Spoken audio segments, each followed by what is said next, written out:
el video de ayer fue sobre la pena de muerte, el asesinato legal, pues un asesinato legal. Alguien decía, yo no llamaría a eso un asesinato. A ver, define asesinato. Asesinato es matar a un ser humano, punto. ¿No? O sea, si cambias la definición, entonces qué bien. La gente quiere cambiar las definiciones para resolver problemas, sobre todo de carácter moral, ¿no? Si la ejecución de un delincuente es un asesinato, no es un asesinato, es porque hemos cambiado la definición de asesinato para que nos convenga más. Bueno, el caso es que yo hablé de la pena de muerte, la que considero un asesinato legal, y, eh, y conté un poco la historia, porque siempre se habla de la pena de muerte y se olvida a la gente recorrer su historia. Los seres humanos hemos estado matando legalmente sin ningún problema hasta el siglo XVIII. En el siglo XVIII empezó a haber preocupaciones, en el siglo XIX se incrementaron las preocupaciones, y en el siglo XX, después de la Segunda Guerra Mundial, empezó realmente a lucharse y a sacar la pena de muerte de las legislaciones de todo el mundo, o de buena parte del mundo. Decíamos que hay 55 países que todavía mantienen la pena de muerte, pero el que hay un tema que para mí ha sido recurrente en las últimas semanas y que quiero comentar con ustedes. Probablemente sea el tema del próximo miércoles.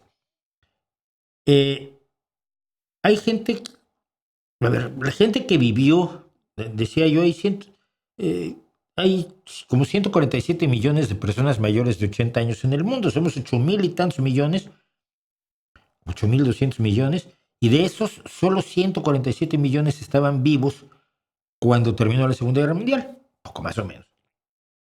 No hay números exactos, pero se calcula. Entonces, la mayoría de nosotros nacimos después de que terminó la Segunda Guerra Mundial. La Segunda Guerra Mundial es un recuerdo. Para mí menos, pero yo nací 10 años después que terminó la Segunda Guerra Mundial. Pero para quien ya nació en el siglo XXI, pues viene siendo historia antigua ya el nivel de la Guerra de los 30 años o de las guerras púnicas o de la Guerra de Troya, ¿no?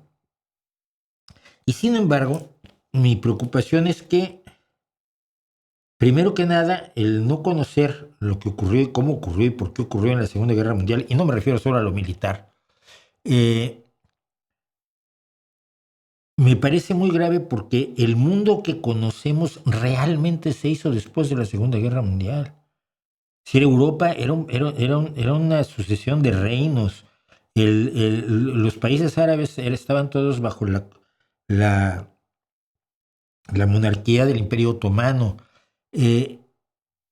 Todo lo que ocurrió en el mundo después de la Segunda Guerra, todo el mundo como lo conocemos hoy, con ONU, con derechos humanos, con democracia incluso. Sí, había muchos países democráticos, pero la democracia no se había instaurado, sobre todo en los países poderosos, ¿no? Sobre todo los países poderosos europeos. Muchas cosas que para nosotros son normales y corrientes no existían hace apenas 80 años. Se inventaron en los últimos 80 años, que en términos de la historia humana, ya no por decir en términos de la historia del universo, en términos de la historia humana es un suspiro.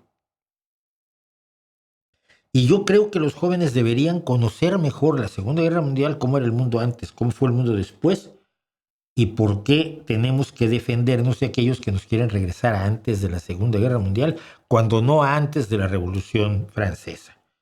Entonces, como la Ilustración es la expresión de los sueños y la posguerra de la Segunda Guerra Mundial es la consecución de muchos de los sueños de la Ilustración que se vieron suspendidos desde la caída de la República Francesa hasta 1945, creo que deberíamos tener más conciencia sobre el significado de la Segunda Guerra Mundial. Y en el caso de la pena de muerte es muy claro. Había el ideal y había algunos países que habían abolido la pena de muerte, pero no es sino hasta después de la Segunda Guerra Mundial, no es sino con la creación de la Organización de Estados Americanos, la ONU, la Organización de Estados Africanos, los organismos multilaterales de cooperación internacional y de legislación, que los países empiezan realmente a abolir la pena de muerte. De todos modos, decíamos en este video, la mitad de los seres humanos hoy siguen viviendo en países donde, aunque solo 55 países aplican la pena de muerte, pues 3 de ellos son Estados Unidos, China y la India. O sea que tenemos ahí pues, una cantidad enorme de millones, de miles de millones de personas que viven bajo la amenaza de la pena de muerte. En total, más de la mitad. Los invito pues a que vean este video y a que vean lo que contamos acerca de la pena de muerte.